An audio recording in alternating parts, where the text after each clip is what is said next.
เรื่องก็คือแบบว่าคือคอยเว้าเมื่อเช้านี่แหละเจ้ากับพ่อสิได้ยินอยู่บ่ ได้ยินอยู่ก็ได้ยินชัดเจน บ่ได้ยินชัดเจน เรื่องไหน โดย เรื่องที่ว่าสมมุติว่าเมื่ออยู่พ้นน่ะแล้วบ่มีผู้เซ็นห้องรับให้อยู่นะบ่มีผู้เซ็นบ่มีผู้ปกครองว่าง่ายๆซะ โดย ถ้าเกิดว่าเรื่องมันถึงขนาดนั้นล่ะ เจ้าสิเฮ็ดจังไดต่อนะ กับเพิ่นว่าอายุก็อยู่บ้านพุ่นแหละ บ้านของเจ้าเองเนาะ โดยมาอยู่บนผี เมืองพีน โดย โอ้ เมืองพีนบ้านเจ้าน่ะเนาะ โดย เขตเมืองพีน แขวงสวรรค์เฮานี่บ่ แพทย์สวรรค์เฮานี่แหละ เออ เมืองพีนเซโปนเมืองพีนเนาะ มาอยู่แบบได้พี่น้อง เจ้ามีจักคนแหละบ้านน่ะ เอ้ยน้องมีอยู่เอ้ยน้อง6 คน 6คนพ่อ 6ทั้งพ่อทั้งแม่ พ่อแม่ยังเบิด ยังหมด เอามาอยู่พุ่นตั้งรักถามเรื่องมันขี้คล้ายความหมายของเจ้านะ โดย และที่ดินดอนของอาเบยนี่ก็แล้วแต่ผู้รักผู้ใหญ่เพิ่นอยู่แล้วตัวนี้เนาะ โดย ทำบ่ได้อยู่แล้วเพิ่นสิจัดการ โดย เจ้าเลยสิพาผัวมาอยู่พุ่น แหน่ก็มีความอยู่กับมื้ออยู่พุ่นแหละมาเห็นหน้าอยู่พุ่นแหละ แม่น อย่าลืมกดติดตามเพื่อเป็นกำลังใจให้ผมด้วยนะครับ ทุกคนขอบคุณมากๆครับสบายดี FC สบายดีเมียน้องอาเบยเนาะเปิดภาพขึ้นมานี่ก็อยู่กับเมียน้องอาเบยเพราะว่าสิมาโอ้ลมกับเพิ่นสิเอาจังใดต่อบาดนี้ในเมื่อถ้าเกิดว่าเมื่ออยู่พุ่นอยู่บ่ได้เนาะบ่ได้อยู่พุ่นเพื่อนหลังนั้นเอาง่ายๆนะเพิ่นสิเมื่ออยู่จังใดนะเมื่ออยู่บ้านพ่อบ้านแม่ของเจ้าเนาะ โดยโดย ตามแผนที่น้องอาเบยเพิ่นเว้าอันนี้ก็ได้เนาะแต่ว่าเฮาก็ยังบ่มั่นใจได้ว่าสิได้อยู่หรือบ่ได้อยู่อยู่เฮือนน่ะเนาะหลังบางทีเมื่อเว้าแล้วอาจสิได้อยู่ก็มีเพราะว่าทางผู้หลักผู้ใหญ่ทางนั้นเพิ่นก็หาความผิดคือกันถ้าผิดผิดจังโทษผู้นั้นนะถ้าน้องอาเบยบ่ได้ผิดก็แม่นได้อยู่ถ้าน้องอาเบยผิดก็แม่นบ่ได้อยู่เพราะว่าบ้านเมืองเพิ่นบ่ฮ้องห้ามเอาเนาะ โดย โอเคพี่น้องไปล้มกับน้องเพิ่นอย่างเป็นทางการเลยเนาะ โอเคทักทายสบายดีทางด้านสาวใจพี่น้องเนาะ โดย อ้าวพี่น้องเอ้ยเฮ้ยจะได้บ่บอสจะมีอย่างที่ถามเราบ่ ก็มีแนวลมอยู่ เจ้าสิเติมเน็ตให้เราบ่มื้อนี้นะ เติมมาแล้ว เพราะว่ามีเอฟซีทางไทยแม่ งั้ ฮั น ก แนะน แม่ฮักถ้าเพิ่นละว่าให้เติมเน็ตให้น้องนะเพิ่นส่งเงินมา200 บาท โดย ว่าให้เติมเน็ตสมัครเป็นรายเดือน โดย ให้เพิ่นแน่นะพอได้โทรลม โดย คุยเนาะเรื่องวันนี้เขาก็มีรายงานดูอยากถามเนาะ โดย อีกอย่างก็เฮากับบ่ทันฮู้ที่ชัดเจนว่าเรื่องอันใดเป็นอันใดเฮายังอยู่ในระหว่างการรอเนาะ โดย เรื่องก็คือแบบว่าคือคอยเว้าเมื่อเช้านี่ล่ะเจ้ากับพ่อสิได้ยินอยู่บ่ ได้ยินอยู่ก็ได้ยินชัดเจน บ่ได้ยินชัดเจน เรื่องไหน โดย เรื่องที่ว่าสมมุติว่าเมื่ออยู่พ้นน่ะแล้วบ่มีผู้เซ็นห้องรับให้อยู่นะ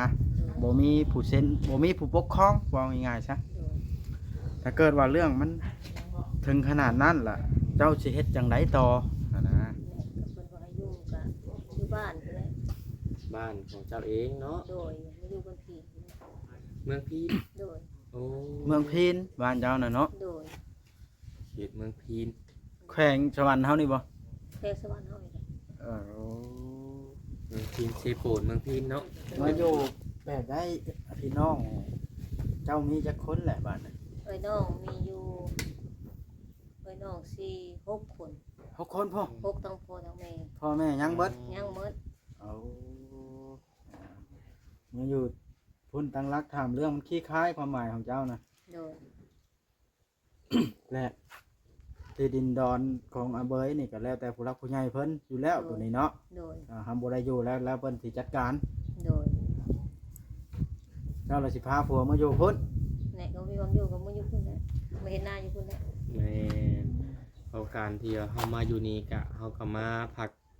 เซาชั่วคราวเนาะมาอาศัยเพิ่นถ้าสิมาอยู่ตลอดมันก็เป็นไปบ่ได้อะนะพี่น้องเอ้ยเนาะเฮาก็เกรงใจเพิ่นแต่มานี่ก็ได้เนาะ โ คือทางชาวใจเพิ่นก็มีแผนสิเมื่อพุ่นถ้าบ่ได้อยู่ โดย ถ้าบ้านเมืองเพิ่นบ่ห้องหับเอาเนาะ แม่นถ้าบ่ได้อยู่เมื่ออยู่บ้านบ่ได้เพิ่นบ่ได้ห้องรับเอาเพิ่นบ่ให้อยู่ก็คือจะเมื่ออยู่บ้านนำพ่อนำแม่พา โดย เอาเบยเมื่อเฮ็ดให้เฮ็ดนาอยู่พุ่นละ อันนี้เฮาก็บ่ทันได้เว้าได้ว่าบ้านเมืองเพิ่นสิบ่ห้องหับเอาเพราะว่าเฮาเว้าเพื่อไว้นะ โดย เพราะว่าได้ยินทางทางนั้นว่าง่ายๆถ้าบ่ออกชื่อดีกว่าเพิ่นโทรมาหาข่อยเมื่อเช้านี้เพิ่นว่าอยู่แถวนี้บ่มีผู้ห้องรับเอาละได้นะ โอ้ เขตนั้นนะก็เล โดย ยก็ละมาถามเบิ่งเพื่อไว้นะถามเมื่อเว้าความกันแล้ว มันเป็นการดีถือกันก็แฮงดีเนาะ แม่นแม่น จั แม่ ง น บ่เป็นเรื่องเป็นราว เพิ่นว่าบ่ให้อยู่น่ะเป็นพิษหยังนี้เนาะบ่ให้อยู่ เพิ่นก็ต้องมีแล้วเหตุผลของเพิ่นถามเมื่อพังเนาะ เนี่ยน้องเอาเบยจิตเศร้าใจแล้วแบบนี้เนาะ อืม เพิ่นก็จะหน้าจืดหน้าเศร้า ไผ เอาเปยนะ อืม ยกมือคิดฮอดเหือน และ จากเมื่อกินนอนเทือน เจ้าคิดว่าได้สาน้องเอาเบยนี่ทำความผิดได้ถึงขั้นจนสิบ่ได้อยู่เฮือนบ่ได้อยู่บ้านอยู่เมืองน้ำหมู่ตามที่เจ้าหูจักอยู่น้ำผัวหั่นนะ กูอยู่น้ำกันนี่บ่ โดยแต่อยู่นำกันก็บ่มีหยังแล้วเราก็เฮ็ดธรรมดาเราก็เฮ็ดทานพืชสวนเราเฮ็ดเรินโคเวลาอันแต่งแรงกันเฮ็ดแต่ละเทื่อก็ฮอด8:00 น 9:00 นเป็นตอกหั่นตอกเอิ้นครัว ตอกเฮือนครัว โดย เพราะไงเฮ็ดอันนี้เนาะ โดย หาอยู่หากินตามภาษาบ้านเฮา โดยเพิ่นก็เห็นกับเพิ่นมืดมือก็คืนกับเพิ่นจนให้มันแล้ว อยู่พุ่นเอ้าก็เปลี่ยนประเด็นมาอยู่คือว่าเมื่ออยู่บ้านเจ้านี่มีอันนั้นบ่แบบยามนะยามนี้นี่ก็บ่ได้เฮ็ดหยังแน่เนาะ บ่บ่ได้หยังแม่พ่อแม่เฮ็ดสวน เฮ็ดสวนปลูกมันนี่บ่ ปลูกหมักแตงหมักถั่วหมักโบกครบชนิดเลย ครบทุกชนิด โดย โอ้ขายส่งตลาด โดย อ๋อเหนื่อย ธรรมดาอยู่ซะอาชีพอันสุจริตเนาะ แน่น สาเหตุที่เจ้าบ่พาผัวเมื่ออันบ้านเจ้าเด้ เป็นจังไดคือบ่เมื่อบ้านเจ้าคือมาเพิ่งลุงจ้ะ บอกแล้วเรายังบ่อยากมือบอกแล้วบอกแต่บ่หันเพิ่นบอก แล้วเจ้าก็เป็นจะได้ก็จะได้อยู่เคียงข้างครัวแหละเนาะ โดย ผมมีอาการบ่ได้ทิ้งไปปะกัน เรื่องน้องอเบย แกล้งกัน นี่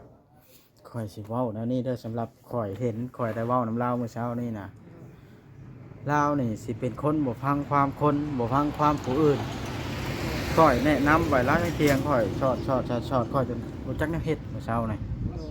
โดย ทั้งๆที่ตัวเองบ่ได้ฮู้กฎหมายอยู่แล้วหั่นนะ โดย เป็นยังเถียงข่อยสิเว้าให้พังกันยังบ่พังข่อยละยอมข่อย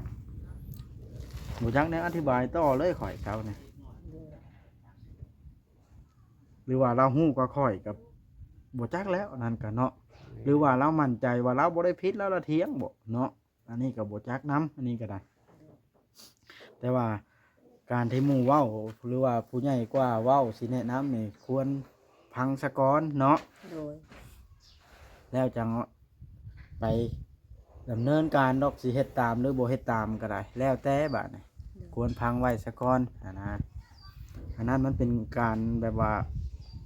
ก้าวร้าวโพดเนาะพอลูกแพทย์ ผู้ใหญ่เพิ่นเอาว่าเพิ่นเอาว่าได้มือ100%เพิ่นเอา ฮะ 100% แม่ ก็แม่นอยู่เพิ่นไปอยู่ต่างประเทศ แม่ เพิ่นสิฮ้องรับว่าให้ผู้นี้อยู่เด้อก็ฮ้องรับบ่ได้เพิ่นบ่ได้มาเซ็นเนาะ โดย อันนี้ก็ เพิ่น ว่า เอา ว่า ว่า มันถือได้ เพิ่นเอาแนวนี้เพิ่นเอาว่าการตกว่าเงินเสียแท้บ่ถ้าเงินเสียแล้วให้เราจะเบิ่งเราจะเห็นหลักฐานเพิ่นอยู่ต่างประเพิ่นอยู่อย่าเห็นหลักฐานก็เห็นหลักฐานอันแม่นจริงบ่ว่าน้องเอาเบยเอาค่ะก็มันน่ะเพิ่นเอาแนวนี้ได้เพิ่นเอาให้ฟัง เพิ่นบ่เอาหลักฐานตัวนั้น โดย อืม ก็เพิ่นเอาว่าการเห็นจริงบ่ว่าเราเอานะและเพิ่นสิยอมเสียให้เพิ่นเอาแนวนี้ได้ยินเพิ่นเอาโทรมาเมื่อคืนนี่ สียตกว่าอันเสียหายแล้วเพิ่นบ่ให้อยู่แม่นั่นบ่เล่าแล้วบ่ให้อยู่เพิ่นผู้ต่างประเทศน่ะบ่ให้อยู่เลยเราเพิ่นยอมเสียให้เขาแลว่าเพิ่นผู้นี้เอาแท้ฮะ แต่ว่าบ่ได้เอาบ่ เพิ่นเล่าว่าบ่ได้เอาเพิ่นเอาตะบิดนั่นเว้าว่าเงิน3 ล้านเว้าใส่หั่นมื้อสิออกแต่เฮือนหั่นเพิ่นเล่าว่าเงิน3 ล้านเสียแหละไปเว้าใส่ผู้หันเว้าเงิน15 ล้านมีมั่นใจตัวนี้บ่มั่นใจนะจักเว้าได้เว้าว่าผู้หนึงเพิ่นเว้าใส่เฮาเพราะว่าเงิน3 ล้านก็มันน่ะ อันใดเป็นอันใดบ่ใครเจ้าอ่ะ โดย อันนี้ก็ค่อยบ่จักนำเด้อเรื่องนี้เนาะพอลูกแพทย์แม่นแล้วอีหยังว่าไปว่าจ้อยนี่ครับ เออเรื่องตัวนี้นี่เฮาบ่เว้าถึงดีกว่าปล่อยฮอดมื้อแล้วจะเมื่อเว้า โดย เด้อ แม่ โดย บอกว่าคุยเรื่องอยู่บ้านอยู่เฮือนเราพุ่นนะไปว่า เพราะว่า เว้าไปหลายเทื่อแล้ว โดย บ่เว้าถึงดีกว่า กันว่าหมู่บ้านก็ลองท่าทำเพิ่นก่อนก็เพิ่นว่าตกลงเมื่อแล้วก็โอเคเดี๋ยวแต่เพิ่นยังบ่ตกลงเพิ่นถามอยู่เช้านี่เพิ่นถามเขาอยู่เพิ่นถามว่ากันว่าเพิ่นบ่ให้อยู่ได้ให้ซื้อกันให้ขายได้ไปซื้อที่อยู่คุณบ่เพิ่นถามบ่ฮู้ว่าอยู่กับเจ้าเองกว่าแล้วก็ตอบว่าโอเคแล้วว่ามื้อซื้ออยู่คุณแหละเพิ่นว่าเพิ่นว่าอันนี้เพิ่นเอาให้ฟังมื้อเช้านี่ อืมเพราะว่าเรื่องเฮือนนี่ก็พูดใหญ่ก็เฮ็ดหลายท่านอยู่ได้จากที่ฮู้มาในสมทบกันน่ะบ่แม่นผู้หนึงผู้เดียว โดย นะสมมุติว่าบ่ได้อยู่แท้ก็ทันสิขายก็จักยากแม่น้อยหนึงเนาะ โดย อันนี้ก็เป็นเรื่องแค่สมมุติเว้ากันก่อนสิซื้อ โดย ถ้าเมื่อเว้ากันแล้วมันดีแฮงเต็กแล้วสาธุงอมือชมเชยเลย โด บ่ ย ผิดกันเรื่องใดที่ได้เว้ากับกันก็ขอโทษกันแล้วก็จบเนาะ โดย ขอเพียงแต่ถือกัน แต่ว่าเพิ่นอยู่นั่นก็บ่ได้ให้แล้วเราดีนำเราอยู่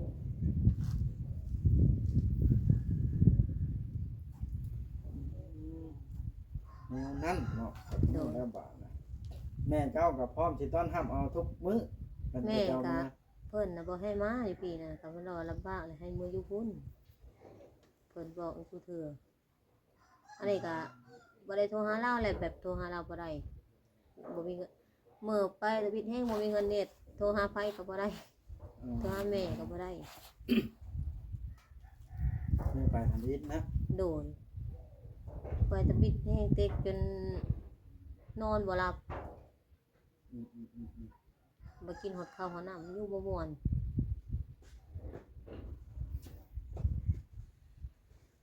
ก็เพิ่นเว้าดีนำแต่ที่แรกก็อยู่อันนี้เพิ่นจักได้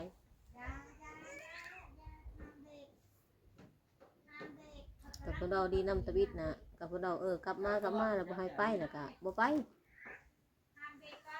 อันนี้เพิ่นเว้าในนั้นอันนี้บ่อยากไปปานใดเพิ่นเว้าใส่ขู่ใส่แหละพากันย่านตัวนี้แหละ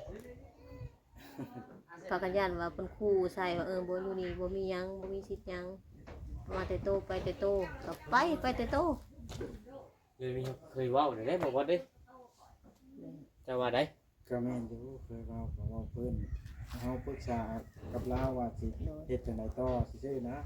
แล้วก็เฮาเปลี่ยนประเด็นดีกว่าไปว่า เนาะประเภทนี้ยังก็ถามน้องเพิ่นเลย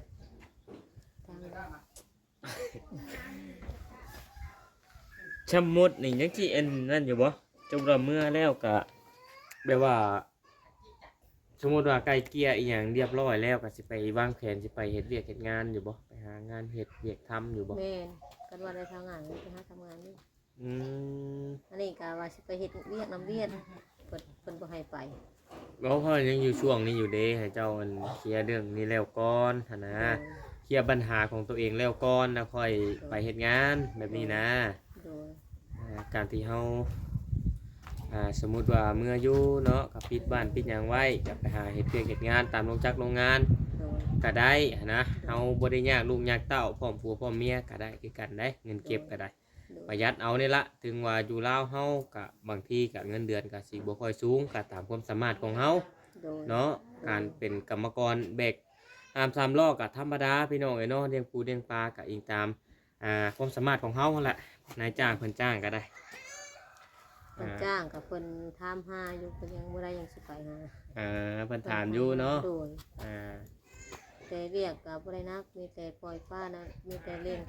ปล่อยหัวอาหารให้มันกินนั่นแหละ เลี้ยงปลาให้บัวอาหารปลา โดย อ่า แต่เพิ่นไปอยู่ก็เพิ่นให้อันหนึงเข้าไปงานบ้านอยู่ พัดเฮือนกวดเฮือนถูซานเนาะ โดย อ่า เพิ่นให้นั่นเดือนล้านห้า เดือนนั้นหากินอยู่น้ำเพิ่น โดย ส่วนน้องกระเบยนี่เท่าไร สามล้าน สามล้านเป็น4 ล้านห้าอันนี้ผู้หนึ่งสองผู้เมีย โดย ก็เก็บเงินพัวบอกกินเงินเมียแบบนี้ก็ได้คือกันได้เนาะบ่บดประหยัดเอาหั่นแหละเอากินน้ำเพิ่นซื้อของใส่จำเป็น โดย ว่าไปซ้ำเขาตั้งรักตั้งฐานได้อยากไปเฮ็ดธุรกิจของตัวเองก็ว่าไปนะหรือว่าเขาจะเมื่อหรือว่าอยู่เพื่อนอยู่ซ่านปลูกผักปลูกหญ้าขายเผาท่านเผาหยังก็ได้เนาะ โดย อิสระบันเลก็ได้ได้ เค คือย กั เฮ็ น ดเคยเฮ็ดทานแต่มันอยู่บ่ได้ เออเฮ็ดท่านนี่ขายบันหนึงได้หลายบอก ได้ขายหนึงซอบหนึง30 นาที 30,000 โดย แต่จักซอบละบัดเทื่อหนึงนี่ขาย ได้กันก็คือก็10เจอก็ได้9 9 ซอบ10 ซอบ โดย เอก ระทรวง อ บ่ได้ไล่ก็2เต้านะคะตัวได้อยู่12ซอบ 12 ซอบ โดย ประมาณ300,000 เนาะ โดย 9 สอบ10 สอบเด้พี่น้อง10 สอบ12 สอบนะ300,000 360,000 12 สุด สอบ ก้อนนะคะได้ก็ได้4,500,000 450,000 โดยได้15ซอบ 15 สอบ โดย โอ้ก็พอได้ซื้ออยู่ซื้อกินเนาะ โดย ตามภาษาเราอยู่บ้านเราก็เผาไปเรื่อย โดย ๆหาไม้หาหยังมาเผาไม้ตัวเองบอกเผานี่ ไม่เก็บไม่น้ำมันนี่แล้วไม่เข้าทิ่มแล้วก็เก็บเอา อืม เอาเลยตัดเอาเลยกับผ้าตัดเอา ตัดเอามาลงเนาะ โดย ไม้เขาเก็บเอา โดย เก็บไปเขาเจ้าดุดอ้อยดุดหยังนี่บอกดุดปลา อ ดุ ยู่ ดหยัง ไกลๆเฮือนนั่นแหละแถวไกลเฮือนไม่ของวัดของลุงล่างแล้วว่าตัดเอาเลยไม่ก็เฮ็ดทานก็แต่ว่าบุญบ้านเมืองน่ะเพิ่นบ่ได้เฮ็ดหยังบ่ได้เว้าหยังเพิ่นก็ เพิ่นบ่เว้าได้เพราะว่าเป็นที่ของลุงแม่นบ่ โดย อันนี้พอลุงอนุญาตไม่ตอบเพิ่นก็ โดย ให้ได้เพิ่นก็สิว่าหยัง โดย ถ้าคะแนนลุงอนุญาตนะ เพิ่นก็บอกอยู่ว่าน่ะก็เฮ็ดทานนั้นไม่โตะอันนี้นะเอาเด้อดินแดนลาวเราบอกอยู่ อื กับ ม เอาตามเพิ่นบอกหั่นปัจจุทานก็แม่นค่าคิดเด่นแล้วไผสิไปกล้าเอา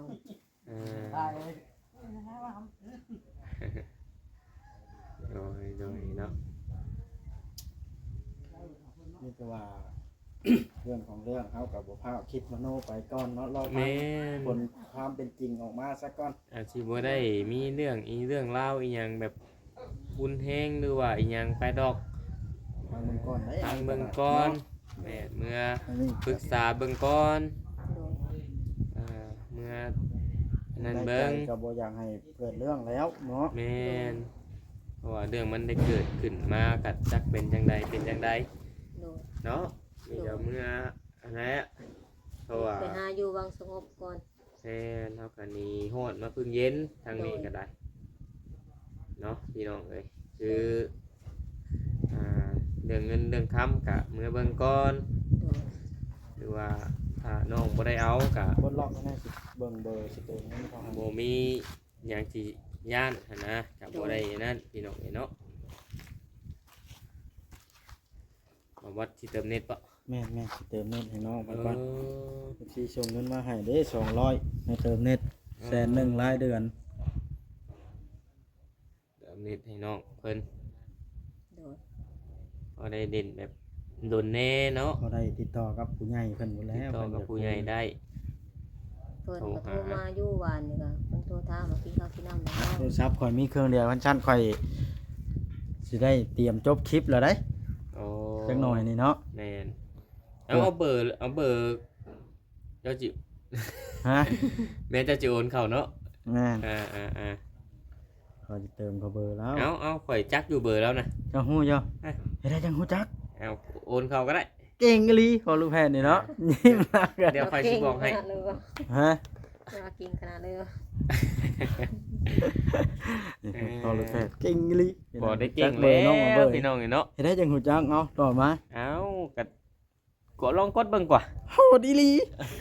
เอาจบคลิปเลยพอลูกแพทย์มีแต่ว่าอันนั้น โดยเอาเจ้าจบจิบก่อน อ่ะจังใดก็รอพังความเป็นจริงเด้อสู้ โดย ๆจังใดก็ได้เนาะ โดย ทั้งค่อยก็สิได้จบคลิปลงก่อนมันยืดยาวแล้วบัดนี้เด้อค่อยก็อยากรอพังความจริงก่อนแต่ว่าเรื่องนี้นะค่อย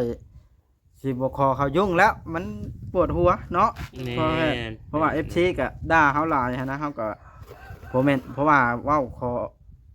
อนุญาตนะมันบ่แม่นเรื่องของเฮาอยู่แล้วนะ แม่น แต่ว่า เฮาอัปเดต เฮาก็ ลงไปแล้วมันเพิ่นว่าให้เฮาก็บ่สบายใจเนาะ แต่ว่าเฮาก็ถามหลายเกินคือเพิ่นว่าหั่นนะเฮาก็ถามไปหลายๆมุมม โอ้ อง กันได้ถามแล้วมันก็อยากฮู้จักนี่แล้วเพิ่นโต แม่น เนาะ เพื่อความหายของใจว่าซั่นซะเนาะ อ่า พี่น้องไอ้ผิดพลาดประการใดก็ต้องกราบขอโทษขออภัย FC เบ่ทุกท่านสุขคนเด้อพี่น้องเอ้ยเนาะ สบายดีสบายดี เด้อไหนๆก็ได้อยู่ดีมีแฮงว่าสุขคน FC ที่เข้ามารับชม